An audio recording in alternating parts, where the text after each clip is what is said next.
And we do welcome you to the C&C Auto Show. I am Aaron Clements here with co-host David Clark. Yes, sir. Good morning. And we have a guest co-host here today, and that's Larry Shirley of Palmetto Paint. How you doing, guys? We are doing great. I appreciate you inviting us here today. Absolutely.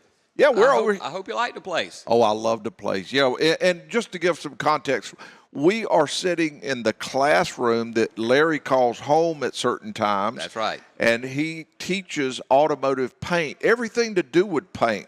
Paint, body, weld, everything. Larry loves the smell of automotive paint in the morning. Absolutely. Larry is a legend in Augusta. Oh, if anybody needs I don't know anything that I to go do that with far. it, he is a legend in Augusta. Yeah. So. Well, one thing I can tell you for sure, he is very knowledgeable in automotive paint and everything to do with paint, prepping and everything all in between, because I've talked to him, and all I could do is sit there and say, wow, that's amazing what he knows. I have been very fortunate over the years to work with some really good people that I could learn a lot from. And you've gone to a lot of good classes, I can tell also. Absolutely. Yeah. We're over here at 610 Edgefield Road in North Augusta. And Larry, tell us a little bit about what Palmetto Paint does here and what your job is My here. role. Okay. Palmetto Paint is a jobber store. We sell to all the body shops, or at least the ones that will let us in the door. Good organization to work for.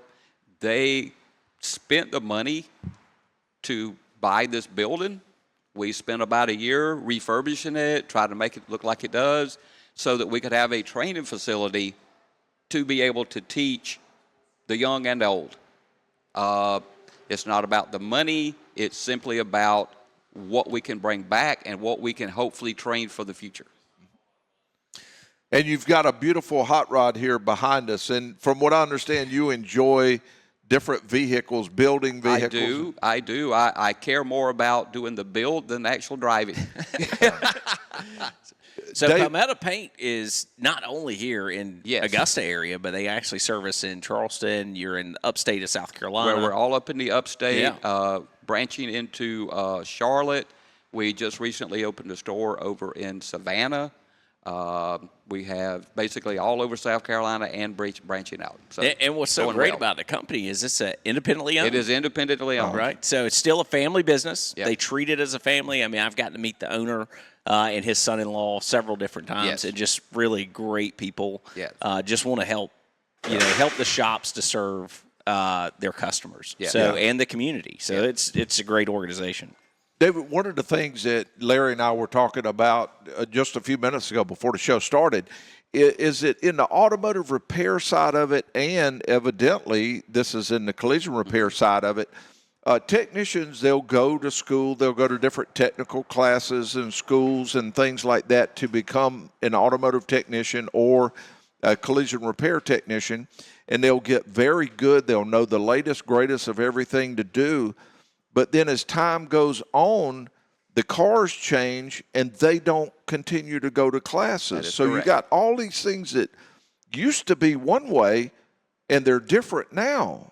It's complete. I mean, everything's changing so fast right now, and the car is completely different than it used to be. And the one thing I'll say for Larry and what he's given back to our community is being able to go in front of the shops and work with them individually and bring technology to the forefront at the shop level, right? Like it hadn't always been like, hey, you got to come to my classroom. Correct. Larry will get right in your face and say, here's the new products that are out here, and this is what you need to be using. And not only just show it to you, but actually work with the technicians hands-on on how that product works and what's the most effective way to use it. How do you show something that you can't physically do yourself?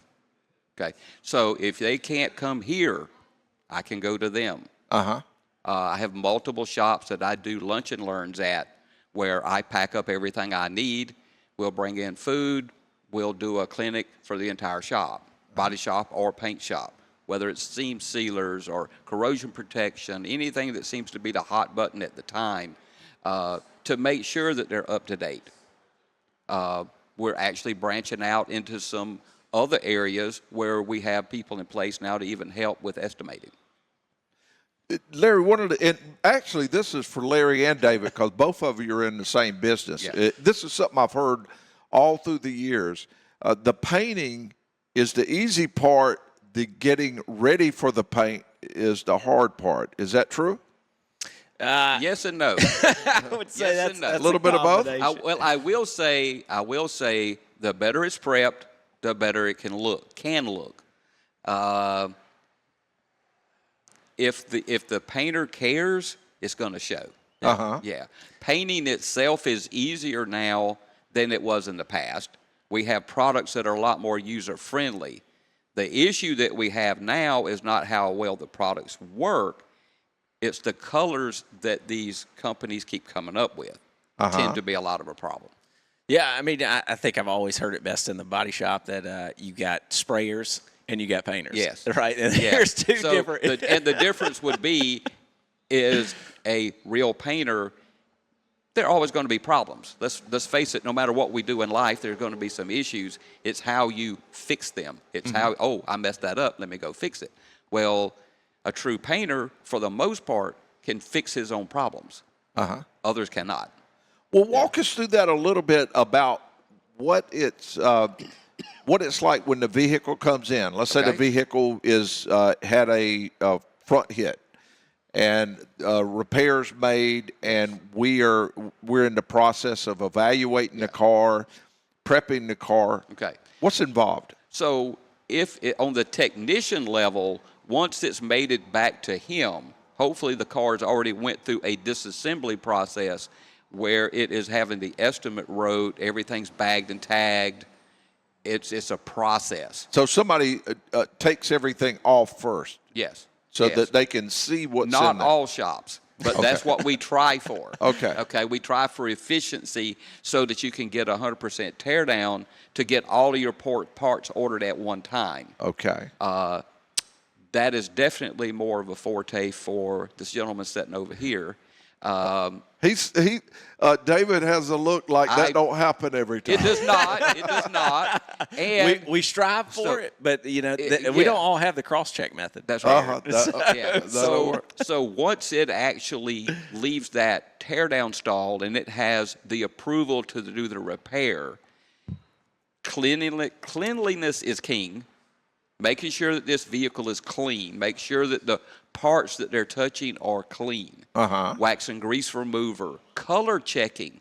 That is the point in which somebody in the shop should be evaluating the color, not waiting until it's made it all the way into the paint booth and go, oh, I need paint for this car. Now, why can't a shop just punch a button, a factory code, and say that's the color?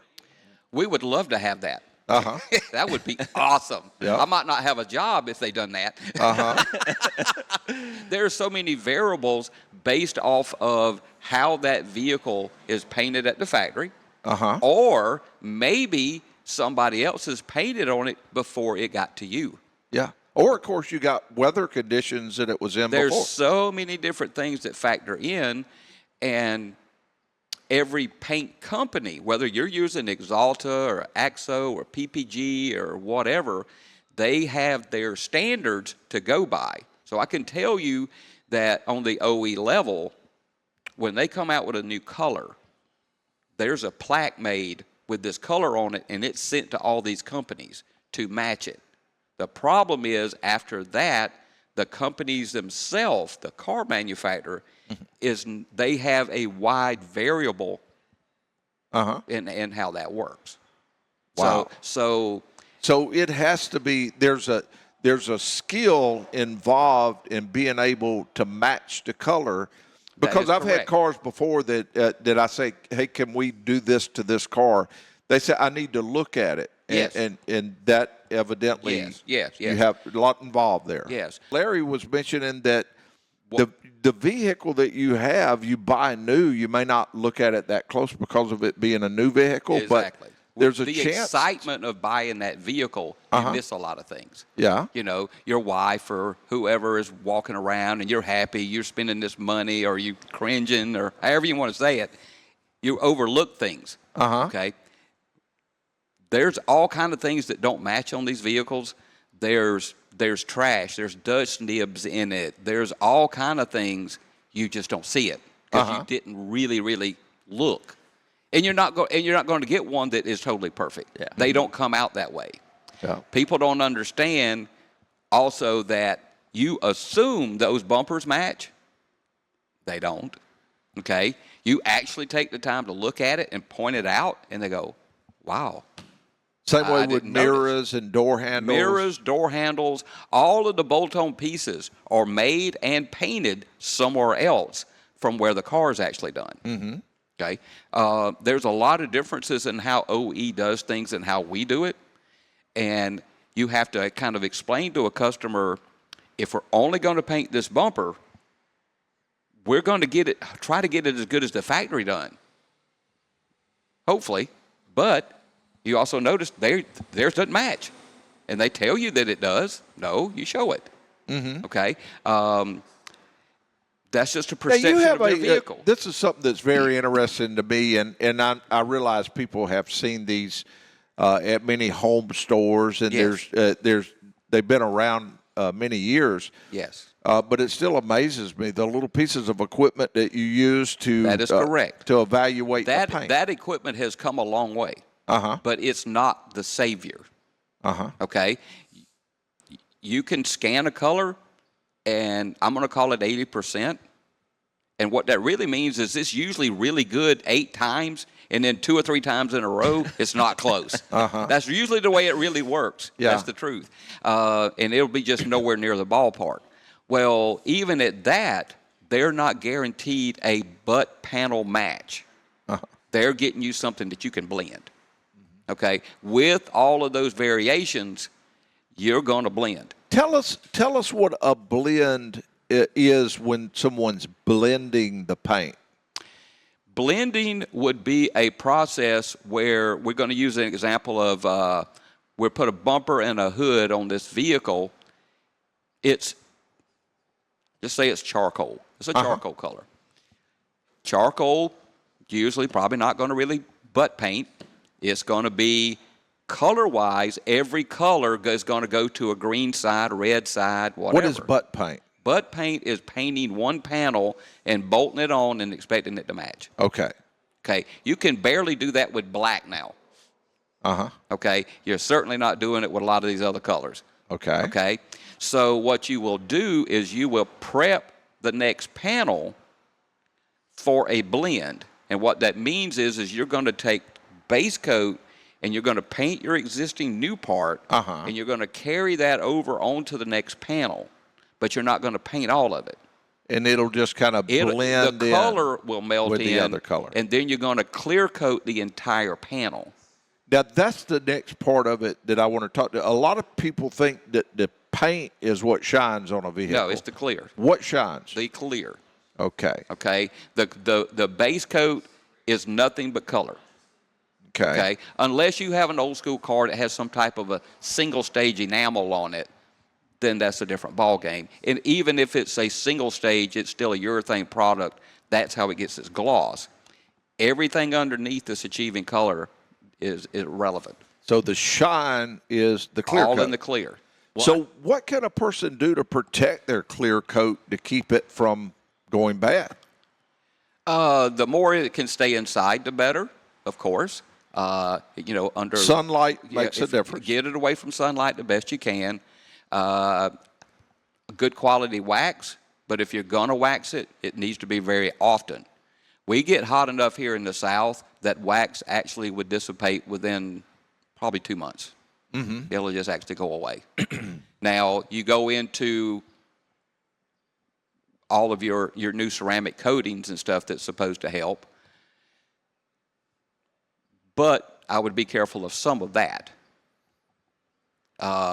Everybody's got their own mixing concoction. They make do. in their kitchen. They do. Well, it sounds like ceramic coatings is a little bit of an area of good and bad. In some ways. It is. I hear a lot of really good things about That's right. ceramic coating. I mean, there's some great, if you look at what ceramic's doing, Yep. right? Like you look at ceramic tint, on window tint and how far that's come. Yes. Now you got ceramic coating they're putting on cars. And Tell us about that real quick, too. I don't want to forget to ask you about that because, David, you mentioned ceramic window tint. Yes. Yeah, absolutely. so, I mean, you look at window Yes. tint, 15, 20 years ago, and you put window, and it looked good, and it would, take some of the heat down, but the ceramic tint And it was dark. Yeah, and it was dark. And now the ceramic tint, you can actually put it on, and the heat will be blazing on the glass, and you can actually touch the glass, and it's not even hot.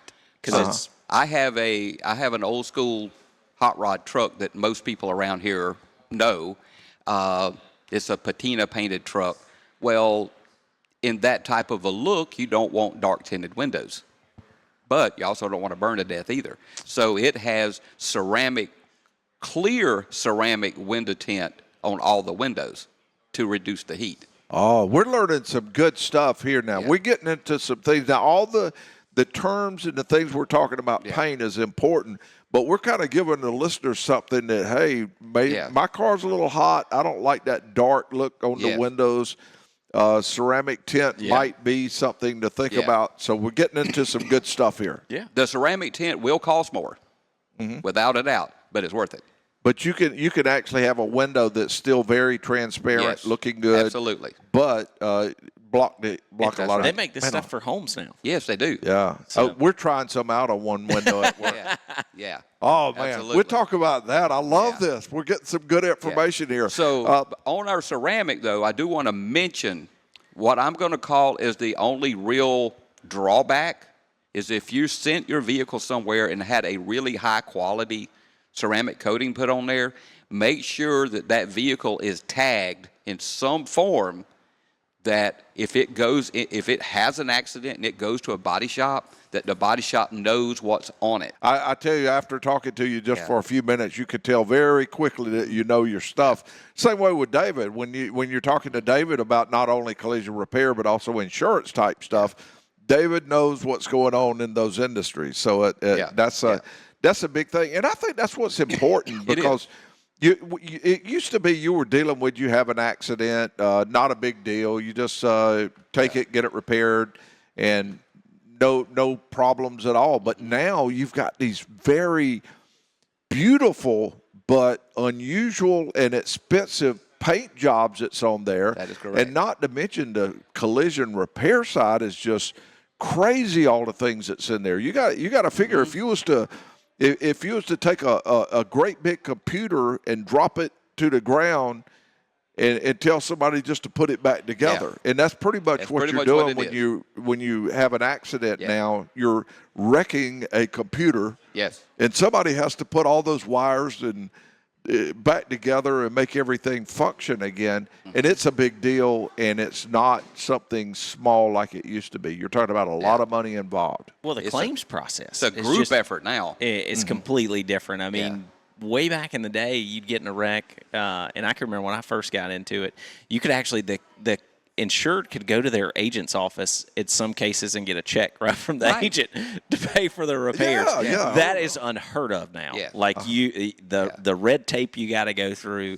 to try and get something paid for a customer to get their car is unbelievable.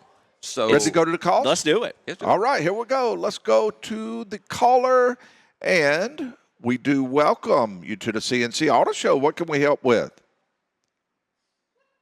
Look, guys, I know y'all are pretty much just giving the basic application of paints and such, but is there a science or is there a new, you mentioned the ceramic coatings, is there a new method to bring the interior of your car a cooler temperature? I know the old days, black was the only color you could get it in, and you could fry an egg on the hood of one of those things. That's true. That is true. I can tell you from experience, I'm a hot rod guy, and I have a vehicle that I drive out on hot rod power tour and things like that, and I did not want dark windows. I didn't want them gray at all. It would mess up the look of the truck. So I took them to a local guy that started with ceramic tint, and it was a little pricey to do all the windows because you do windshield, everything, but you don't know it's there except for it blocks the heat. And it made a David lot of mentioned that difference. you can actually, even on a hot day, you can Yes, touch yeah, the it is a very, windshield. very different feel.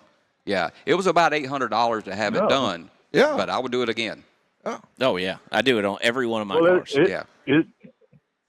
It's not a factory thing issue now. I mean, this is something that you need to do on your own. Yeah, you'd want to go to there are installers all across our area, and then around the country. Yeah, pretty much anybody that does window tinting, at least at a higher level, will have the products. For I don't doing mind mentioning names now. I mean, because if anybody's wondering places to go, I don't have I mean, just anywhere across the nation. I had a guy here in Augusta do mine, and I was happy. And there's a guy over in my next town over in Aiken that could have done it.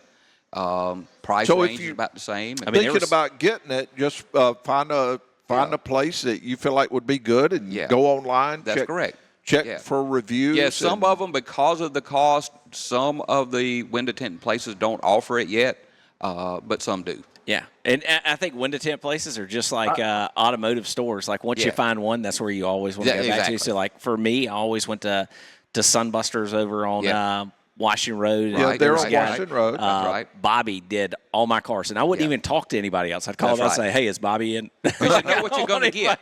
You know what to expect. Yeah, exactly. So if somebody's listening in a different area than the Augusta area, that you can find a place that does the ceramic Absolutely. window tinting. Exactly. That would be the term that they were used. That's correct. Now, is there ways to measure the amount of heat that it blocks? For instance, on filters, you have the MERV reading, and just do they have? They may actually have that. I did not get that carried away with it, but I'm sure that they do. What were you going to ask there, Ron? I think you had Well, another question. just is there any color that you would recommend if you were going to fix an older car up, or just to look for a new car to buy? Oh, you're which talking color about would be best exterior color for the car. Is that what you're asking? That as well. I mean, that too. Yeah. So black car is always going to be hot. It just is. It's just, they're beautiful and they're a pain in the butt at the same time. I have one sitting back here that I try to keep indoors. If somebody's watching at ccautoshow.com/CC Auto Show, you will see the beautiful black hot rod that Larry has. 32 Ford. 32 Ford. Yep. Beautiful vehicle. Beautiful paint on it also. So something like that pearlescent white would reflect better for heat-wise for us down here in the South. Yes. Than, say, a dark blue. That is correct. That is correct. Yeah. Well, look, guys, I really appreciate the advice, especially about the ceramic coating. Yes, sir. Now, and when they put on that ceramic, you said that ceramic coating goes on everything. So if you just saying that it just goes on the window? No. The ceramic window tinting is a whole different product than ceramic coating the outside of the car. So the ceramic window tint, the ceramic window tint would be just like if you went to a normal window tint place and they put dark tint on. Instead of, they can do sunroof, dark windows, everything. Yes, but if you're using a ceramic coating on the outside of the car for UV protection, then yes, that goes on there. Some of them will tell you not to put it on the outside of the glass. Some of them will. That'll be determined by the exact coating that you get. Like I said, the only warning that I have with a really, really good ceramic coating on the outside of the car is making sure that it is known. Put a sticker in the car, in the glove box, something that says that that's on it, so that if ever isn't a wreck, that they have a way of being able to know that it's there, because they have to remove any coating before it can be repaired for the paint job. It's a glass-type coating, and about the only way any of the paint companies' suggestions for removal is to wear it off with a coarse compound and a coarse buffing pad. And you have to do all of that before you can work on the car. Guys, you got some valuable information there. I really appreciate it. Yes, sir. Y'all have a great, safe weekend. You too, sir. And Ron, we always appreciate you calling, and you do the same. Thank you. Being in the field that I am, in the background that I've had, Right. as far as some of the things I've done, I am big into prevention, and that's the reason on vehicles. I love to repair cars, Yeah. but I love to let people know what can be done to prevent issues. Now, we talked about wax. Yeah. And that being something good, and we talked about ceramic coating for some people, and that's something that I believe that there's so many variables for that. Everybody would want to sit down with a computer and have a big discussion with chat. Yeah. Talk to chat about it. Exactly. Because there's so many variables. You can plug in what your situation is, the type vehicle you have, the type paint you have, and but just know some of the good and know some of the bad from us, and that is if you have an accident, unless you have all the documentation, you may run into some problems getting it repaired. Now, we talked about the clear coat being what gives the shine. Yep. And the shine is what makes the car more valuable. You lose your shine, you lose a lot of your value out of your vehicle. So actually you're protecting an investment when you protect that shine in a lot of ways. What can people do to keep that clear coat in good condition? I realize parking in the shade as much as possible. We talked about wax a little bit. Right. But are there other things that can be done? In other words, how often should a person wash their car? I would suggest that it be washed every week. Minimum once a week. There again, I don't want to ride in a dirty car. That's just me. Yeah. Okay. Yeah.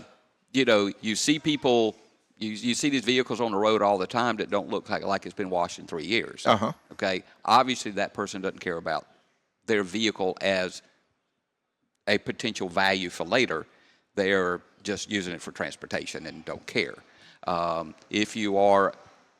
If you do care and you're wondering that you want to be able to keep this thing to where it's going to look good for a long time, then yeah, you're just gonna make sure it's clean all the time. Try to use a really nice car wash soap. Don't go out and use Dawn dishwashing liquid, things of that kind of thing. You don't want to strip anything off of it. You just want to add. Because using dishwashing detergent or something like that to wash your car is bad news. Yes. It will clean it. It needs to be designed for car wash. Absolutely. Because it's not powerful enough, and it actually has some things in there that's actually going to enhance the gloss. Well, that gives me a chance to mention something. Advanced Auto Parts, if you walk into that place, they have all types of car wash material. Yes. They have the washing mitts. That's right. And, of course, one of the things is if you do dry your vehicle off, using a fiber rag is important too, right? Yes. Also, it wouldn't be a bad idea to use a iron remover and and one of the, not necessarily a clay bar, but what they call a nano skin. And you'll basically wash it first. You will clean it with the solution, and then you can use car wash soap and go over it with the mitt. That'll pull off any iron deposits or anything like that that's got embedded in it. You wouldn't do it every week, but if you've done it every 6 months, you're going to keep a better finish. Now, just don't take a Brillo pad to your car. Don't try. Please don't. Don't try. No Scotch-Brites, no Brillo pads, nothing like that. What if somebody has pollen on their car and they decide just to wipe that off, wipe the pollen off? You probably wouldn't notice that on a really light car, but on a black car, you'd have scratches. Yeah. You'd have those little fine scratches. Yes. Yeah. Yes. And again, things like that, it used to be when you were talking about things like that, you were just doing things to make the car maybe last a little bit longer. Now you're talking about things that will affect your investment in something that used to be a used car that had 100,000 miles. You'd see cars selling for $2,000-$3,000. Now you see in some $15,000-$20,000 or more, and it's used. And nowadays you can use a 6-inch orbital polisher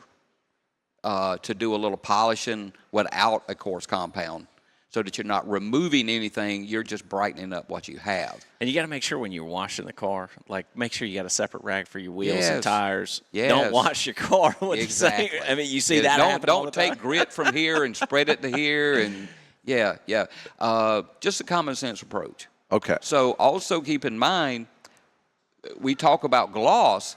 How many vehicles today are low gloss?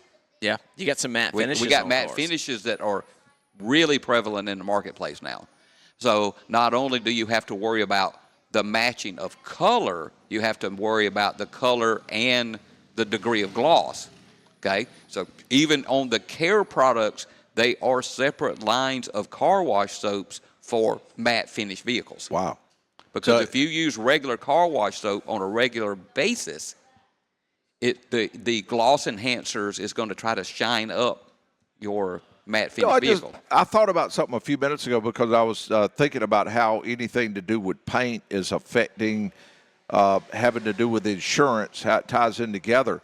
And I do know that at home and in automotive repair shop, I think it's a good idea to, from time to time, walk through and just take pictures of the equipment that you have and just look around, and that way if anything bad was to happen, you can document it. Yeah. Is it a good idea to maybe just take a quick video, just walk around your vehicle, and that way you can look at things like the trunk, the bumpers, the windows, and you know what it looked like, and if something does come up, you have something you can show. Yeah, I mean, I don't think it's ever a Absolutely. bad idea to document that stuff just so you've got it on record. Because again, nobody's ever predicting when a wreck's going to happen. That's right. Right, but the last thing you want to do is the car goes into the shop.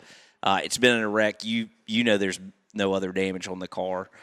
It gets there, and then all of a sudden, well, you got damage here, and you got maybe some damage that's not around where the accident was at, and they say, well, that was prior damage. Well, the car's been in a wreck. You don't know what all has come off and transpired in that accident. And it may not always make sense. It could have been damaged on the tow truck. Yep. It could have been damaged from the way you spun in the accident. Like, there are tons of factors that could happen. But if you don't have the information to kind of produce your case, you're kind of absolutely. stuck. And as much storage as everybody's got on their phones now, a little video of just doing a quick walk around your little car. update every now and again, because we're having a lot of vehicles. People are keeping vehicles, a nice vehicle, they might keep it for a while. Okay, you keep it up. Let's face it, you have that wreck. It's assumed that my 10-year-old car's got scratches and faded and all this stuff. This is a very interesting place. I mean, they have they supply paint, but they also supply training. That is for correct. that. And That you is do correct. classes a couple of times, Twice a month. Twice a that month are open to the public, and then we do some that are closed, that are internal. And what are those classes on twice a month? They're what? Everything free. Free. Free. You don't pay anything Don't to come pay get a thing. education. Education. And what we're doing right here is we're covering a lot of things that have to do with everything to do with vehicle paint.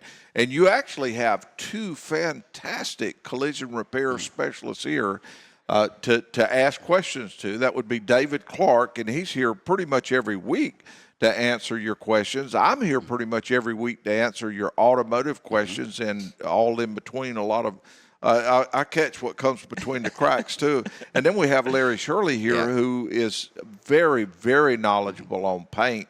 Thank you. Probably more so than I've heard in a long time as far as the things that he's been able to tell us about on certain things to do with the clear coat and all of the other stuff. But we have a caller. Okay. So we will go over to our next caller, and we do welcome you to the C&C Auto Show. And what can we help you with?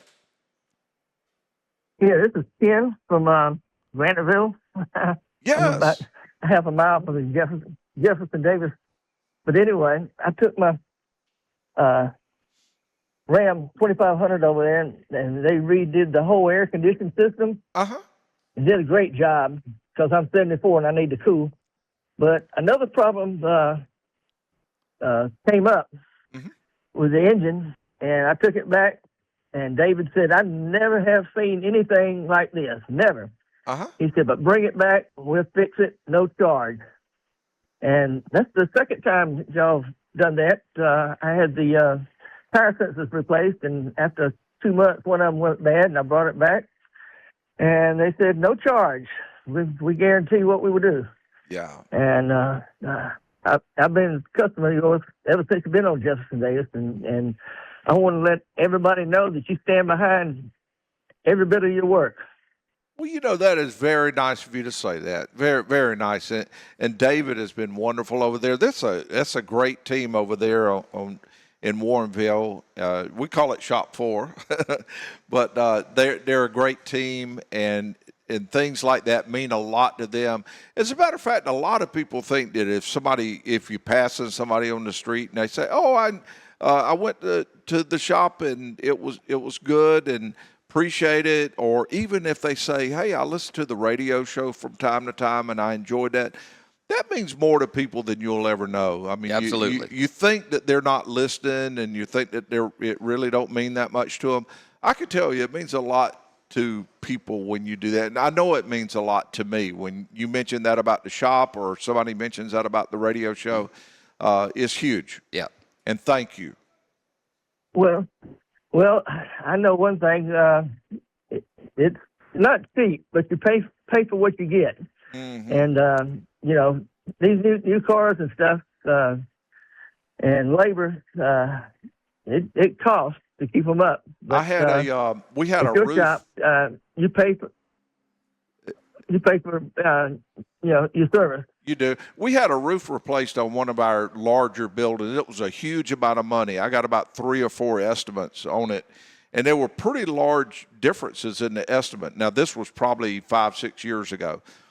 I paid by far the most expensive one. I mean, it was a lot more than the rest because I just felt good about it. I felt like it would be done right, and I wouldn't have to worry about it. Well, that was 5 or 6 years ago. I have not regretted that 1 ounce. As a matter of fact, probably 6 months after it was done, I already had forgot about the price, and I felt good. So now we got another building that's going to need the same thing. I called the same person knowing he's going to be higher than anybody else. but I didn't regret it because I'm kind of the same way. I'd rather go ahead and get it done right the first time and done and not have to worry about it anymore. Yeah, you get an estimate, 2 or 3 estimates. You never go with the cheapest one. Well, I'm finding that out now. I will tell you, I did find that out the hard way, but I agree. Yeah, it's main thing is getting good quality work above all else, and I appreciate that. Everything you say is very nice of you. All right, appreciate it. Thank you very much. You have a keep up the good work, David. There we go. There we go. Yes, sir. All right. And the number to call is 800-224-9090. If you have a question about your car, your truck, your SUV, you give us a call, and we are here for you. Okay, David, we were talking about some of the things about painting, and we've talked about the clear coat, prevention. One of the things that I was wondering is how important is the paint booth in all this? I think it's super critical. Like to me, I mean, like paint booth cleanliness. Whenever you go into the paint booth, if it's dirty and a mess, like you're going to get a messy product, right? Yes. Like no matter how great That's the correct. prep work was outside of the booth, if you reintroduce it into a dirty environment, it's going to produce a dirty product. So the paint booth is doing a lot more than just protecting the outside environment and protecting the person painting. Yeah. It contributes to the paint job itself. From the paint filters to the air hoses in there to, I mean, just everything inside of the booth is, I mean, it's like you can prep all the food that you want to, but if you give the chef a crappy environment to try and cook it, he's probably going to produce a crappy product. Exactly. And here's one thing that during the break, we talking about all the things that we talked about on break, but I thought this was really important. Larry handed me a little piece of metal, and it had a charcoal color to it. And on that charcoal color, it had half was sort of a lighter charcoal. On the right, it was a little bit darker charcoal. And he said, these are the same colors. And that was because of the pressure. Air pressure. Larry, of the tell gun. us about that, on how pressure affects the paint color. Okay. When we deal with color match, That's why some people will struggle more than others. Not only do you have to worry about your equipment and your camera taking the right reading and trying to achieve a blendable match, you also should do a letdown panel of some form, spray out card, before you ever put it on the vehicle. The vehicle should not be your test panel, okay? Because you only get paid to paint this thing one time. Your shop will only make money if you paint this thing one time, okay? Anything else after that, you may as well not have painted it. You just Because lost money. even the paint is expensive The paint's now. very expensive. Paint's very expensive. So if you're going to do a spray out card for a color, your camera reading might have been great, whatever. You do half of you paint your card at one air pressure, then you maybe alter the air pressure and maybe drop it 2 or 3 pounds and tape it off and spray the other side and clear coat it. You can just see what the variable is. So when you walk outside now and hold this up to the car, you should be able to say it looks better with the lower air pressure than it did the higher air pressure. The higher air pressure on a metallic color is going to make the metallic stand up more, which is going to give it a light face. Wow. Okay? There's a lot You cut involved. the air pressure down, it's going to make it look darker, it's going to bury. Wow. Aaron, I think we got a couple callers. Yes, we do. Let's go straight to the caller. We'll go over to Jeff. Jeff, welcome to the C&C Auto Show. What can we help you with? Good morning. Yes. Yeah, I got a first thing I got a 2012 Denali. When I bought the truck, they said it had a special paint saver coat on it, and Yes, sir. It's being the 2012. It's really, really shiny. It looks like a brand spanking new truck Yes, sir. with 200,000 miles on it, but it looks like a brand new truck. What is that? Because I've never heard of some special coating you get from the factory, but apparently this truck has it. It wouldn't have necessarily been from the factory. It would have been like a dealer options type of thing, but it would most likely be some form of a ceramic coating. Yeah, because it's still super glossy. Yes, sir. Matter of fact, Aaron's seen the truck before at the car wash on Fierce Theory. Yes, sir. And the truck is just super clean. A mirror finish on it, Yes, even sir. though it's a 2012. It's crazy. Yes, sir. But, those things do I got help. a question about If they're a really, really good product, it does help, and it lasts a long time. Wow. Yes. Yeah, it's been really great. I mean, it still looks like a new truck. Yeah. But a lot of people say, you get a new truck. And I said, no, that's a 2012. Yes, sir. I said, it's still in good shape. But I got a question. I got a 2013 work truck Silverado. Yes, sir. 2500. I have developed a bounce in the front end on the left front tire. It's like if it hits a pothole or something, it starts bouncing and continues to bounce. And I don't know what that is. Shock or strut. Yeah, well, on a lot of vehicles, they call that I put new stock. Yeah, it's pretty much. Yeah, put new stock. You run into it on certain Jeeps. You run into it on certain vehicles, but many people call it the death wobble. Yep. For whatever reason. That's right. And what it is you hit you under just the right conditions. You'll move something a certain way. Yep. A wheel might hit a bump or something, and the steering wheel will just start wobbling back and forth. And sometimes they can get pretty violent on some cars. And I'll tell you, over the years, I've addressed many of those. And there's not one particular thing every time that causes it. Anything from what I recommend doing first is checking for anything that has play in the front end. Because anything at all, whether it's the upper ball joints, lower ball joints, the bushings, the upper control arm bushings, if they got some play in them, tie rod ends, center, anything that has play can cause that. Now, if there's no play in there, then the next thing I recommend doing is rotating the tires and see if it changes. May not go away, but if it does differently, then a tire, even a slightly out of separated tire, can do that same thing. But the trick is just to tighten up the front end and make sure the alignment's good, and from there you get into things having to do with tires. Now, weak struts, things like that, compound it.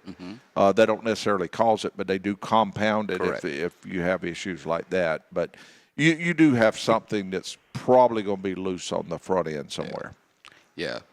Death wobble is very prevalent on a like an old school straight axle car. Yeah, Jeeps are you run into some Jeeps that will just, you think that the thing is going to take off the road somewhere. So yeah, I would address that too, because that is, you get into safety issues when they do that. Yeah, it's scary when it starts bouncing. It is. Yeah. All right. Well, I appreciate it. Thank you very much. Great question, and thank you, Jeff. Bye-bye. Okay, the number to call is 800-224-9090 if you got a question about your car, your truck, your SUV, and we will go over to George. George, welcome to the C&C Auto Show. Good morning, and thank you for taking my call. And that previous caller got a little bit of something. I got two questions. The first was going to be to him, is there a downside to some of these coatings to a paint, and if you do it on it when it's fresh paint, would you coat it right away, or does it happen to be a downside to that? Okay, that's going to be my first question. The paint needs to be very pure before you put anything like that on it. So if it's like fresh out of the body shop and got a new paint job, even if it's like a restoration, I would give it 90 days at least to make sure that all the solvents and all is out of it. They can get by with that on a new car. Like if you buy a new car and immediately want to have something like that put on there, the body shells of cars now are baked at like 400 degrees. So when you get them, they're dry. They're cure as they're ever going to get. But on our side of it, in the what we would call aftermarket, you can't bake at that high of a level. You would destroy everything in the car. So if you got fresh paint, make sure it's cured for at least 3 months. That would be your biggest downside. Thank you for that. Yeah, basically what it's going to do is anything that's still in there, solvent-wise, that needs to evaporate, it's going to seal it off, and it'll actually cause it to lose gloss. Good point. Okay. My second question is for Aaron more than anything else. Okay. I've recently read an article about some of our manufacturers trying to get legislation to approve subscriptions for technology and repairing cars in some way. And I immediately thought, I said, wow, that could be something. They want to sell you a monthly subscription. But anyway, when I heard that, I said, I'm going to call Aaron one Saturday and get his take or comments about that legislation. That is a great question. The thing has to do with the manufacturers has certain information that independents need to be able to repair a car, and people who actually own the vehicle. They have to have that information to be able to repair a car. Yep. And that's also in the collision repair industry big time, because you have not only the repair side of it, but the calibration side.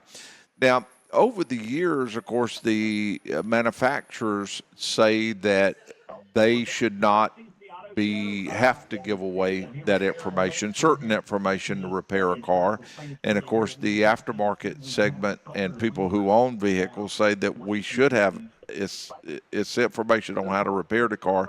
So we should have information. Now, over the last period of time, there's been agreements signed that say that they will give certain amounts of information to aftermarket and people who repair their own vehicles. But more and more the manufacturers try to cross the line and try to hold that information back from the repairers, and that's when it gets very sticky. Now, they do it, in some cases, they have points, because if you just give away every piece of information on how to repair a car, including things to do with how the coding of how to get into a vehicle, then you could have more vehicle thefts and a lot of problems in that department. So there has to be some things held back from just the general public. But at the same time, it needs to be available for everybody to be able to repair a car. Now, more and more states are coming up with bills, right to repair, saying that it should be a law that you have to give that information to the people that want to repair their own cars. It's getting very close in some, and it's actually certain things have passed in some states.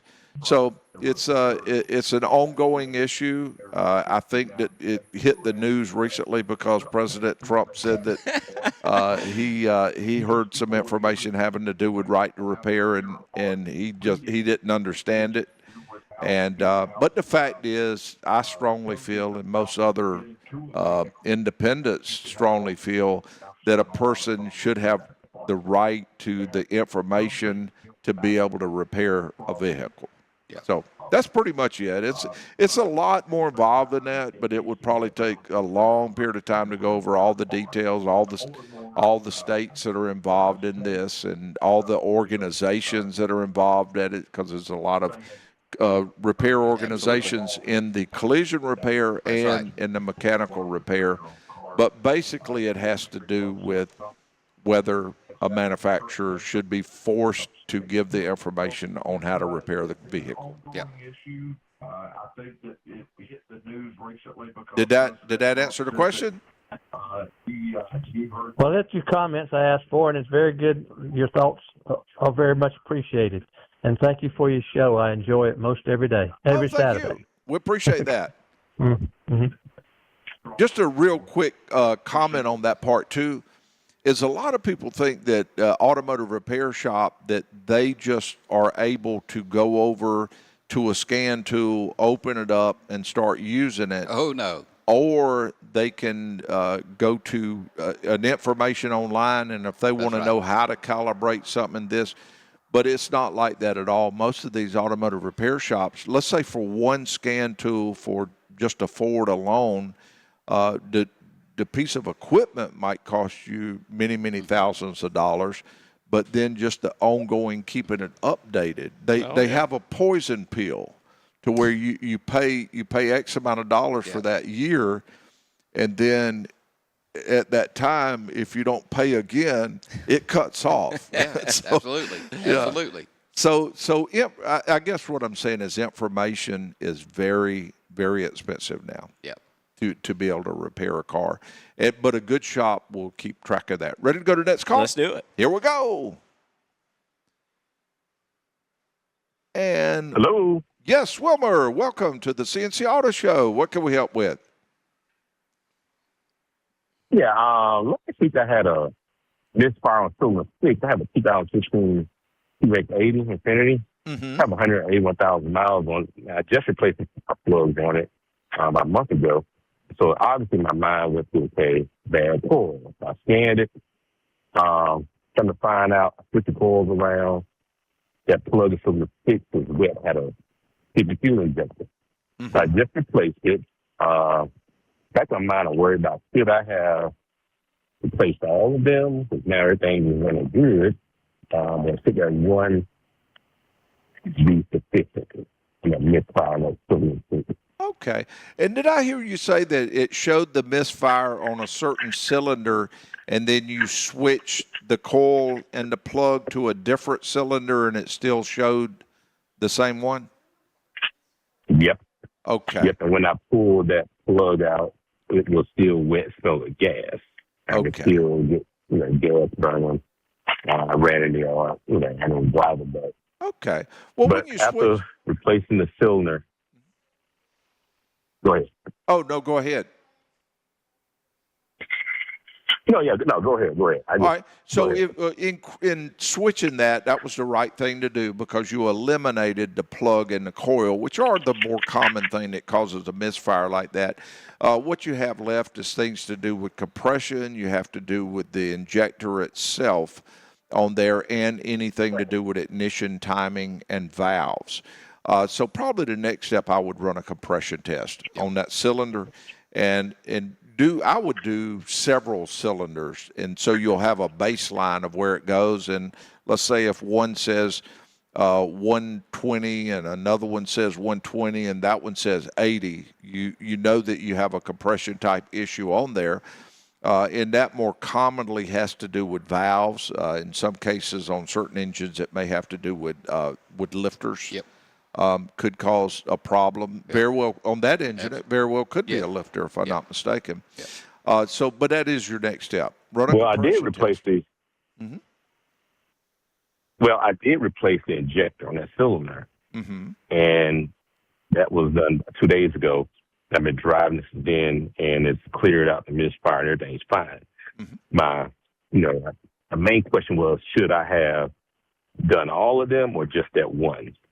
Oh, just that one. And yeah, if it went away with the injector, then the compression is going to be good. So disregard that part, because compression is normally not going to come and go unless it's active fuel management lifter. Sometimes it can do some really unusual things. But if it's not acting up anymore, you'll be fine just to do one injector. Now, do one thing for me, and please, everyone listen to this having to do with injectors.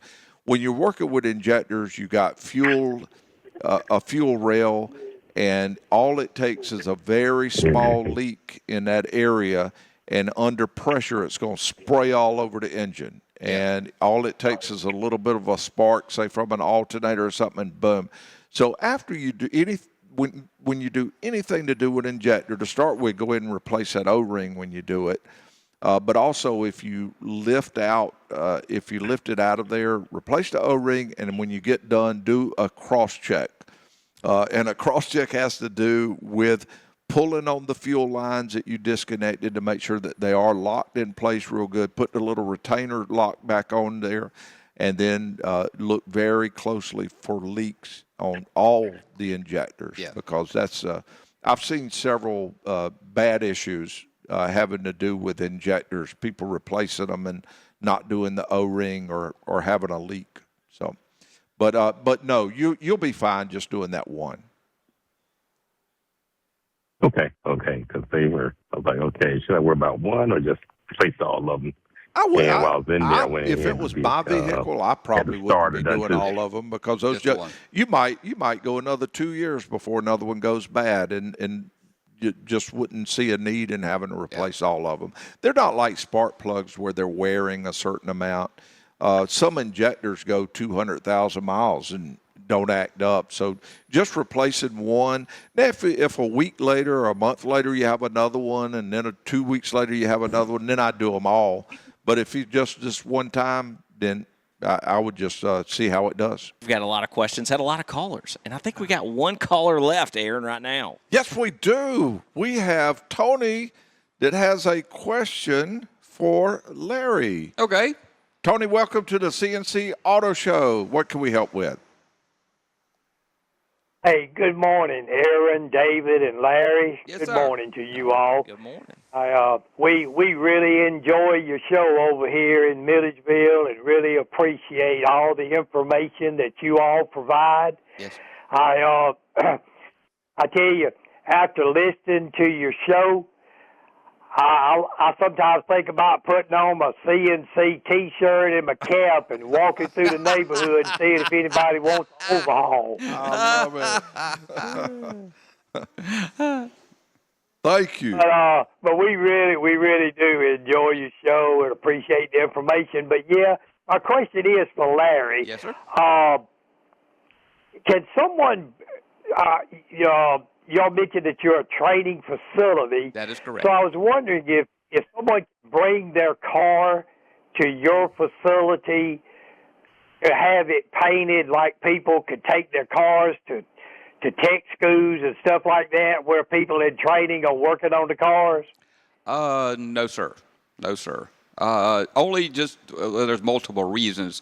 What we do is because we do so many very different classes, because it's more than just on body as far as hammer dolly and painting. We cover all aspects. So we do a couple of times a month and there just wouldn't be enough time.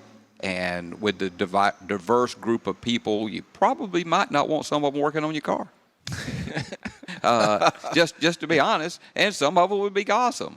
So what we do is I've made up a bunch of rolling front ends that we use. That way you can go over and over and over. I got about 8 of them.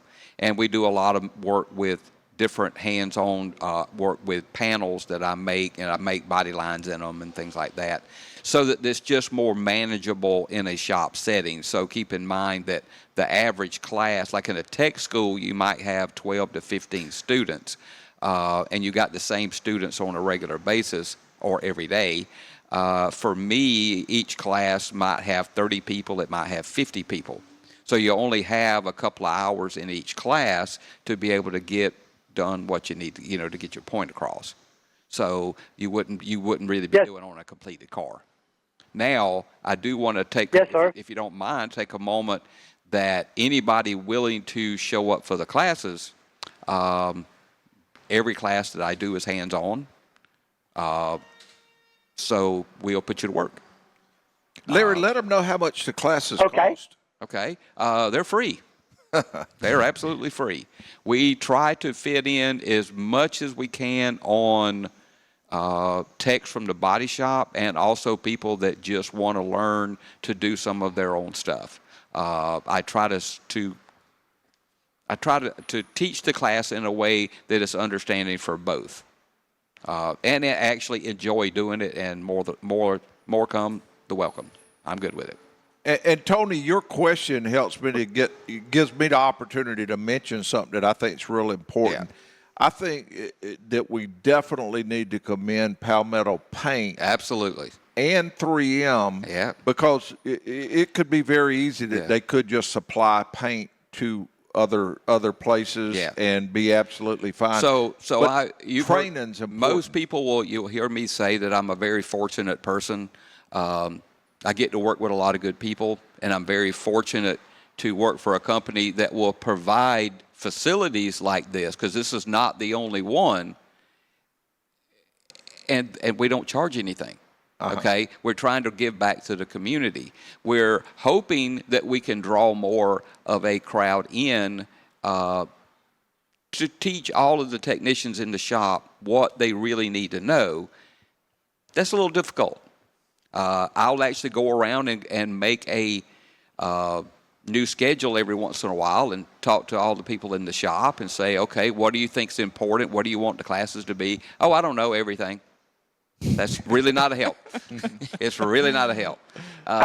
So I'll normally go back and I will pick whatever I think is the hot buttons for the last 3 months of the issues that I run across. So it may be corrosion protection. It might be seam sealers. It might be hammer and dolly. Corrosion. Yes. So you will find out if you look on Palmetto Paint's website, you'll be able to find a list of the upcoming classes. You will also, all the classes that I do here have been filmed and continue to, and they're edited and they're put on the site also. So any of that you can actually go back and watch. And if anybody has any ideas of new classes that they think would be important as a group, I'd like to hear it. Tony, your question about can they paint led to a beautiful conversation, and we appreciate that too. I don't want to take any credit for the question, but I sure do appreciate the information that Larry provided, and we certainly do appreciate what Palmetto Paint is doing for individuals and the community. We sure do. Absolutely. Yeah, part of working with a good company. And thank you for the call. We appreciate it. Yeah. And yes, sir. Thank y'all. Have a great weekend. You too, Tony. All right. Yeah, great call. And that was a great chance to mention that because I think so many companies, they concentrate just on sales, and really just the product alone is only half of what's needed. You have to have the information. That's like we were talking about repairing vehicles. A long time ago, we used to be able to repair vehicles by just with the with the tools that we had and the knowledge that we had Yeah. now, unless you have the information that goes along with that, the products are useless. Yes, So, absolutely. that part is a really good thing. We got time for a real quick recall. I always like to mention a few deals having to do with those, and this is one I think it'd probably be a good idea to cover before we go to the next subject on paint. There's more than 1 million Wrangler and Gladiator vehicles, model years 21 through 25, for a fire risk. The electric power steering pump wiring can overheat and start a fire.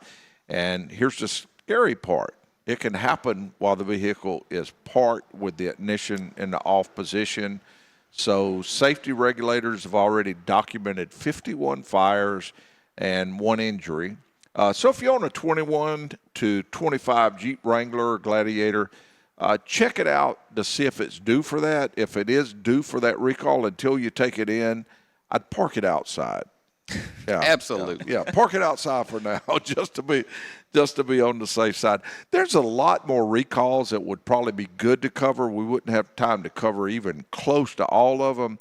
But many of the manufacturers now have it to where you can just type in Ford recalls, Toyota recalls, and they'll come up. Or, of course, you can go to NHTSA/recall and get that. I think that's a lot of things people are missing that they could get done free. Like Fords, I mean, their rear cameras are messing up, and there's millions of them that still can be done at no charge, but people's not taking them in. Yeah. So check for your recalls. Larry? Yes, sir. Man, you've been awesome. Thank you, sir. Yeah, you sure have. Great information that you gave us. And David, like always, man, it's always fun. It has been fun. Hopefully, we gave away some great information. And go out there and kiss your car's paint right now, because it's an important part of your vehicle. Absolutely. Yeah, Just show it a little love. Yeah, sure. Yeah, that's a great thing. There you go. Show it some love. There we go. Okay, it's time to close out this week's C&C Auto Show. I want to say thank you to co-host David Clark and guest co-host Larry Shirley. Yes, sir. I want to say thank you to our show producers, and that would be Mason Rogers and Ana Lopez and Trip Clark. And we will see you next week with a brand new, shiny, with a great clear coat C&C Auto Show.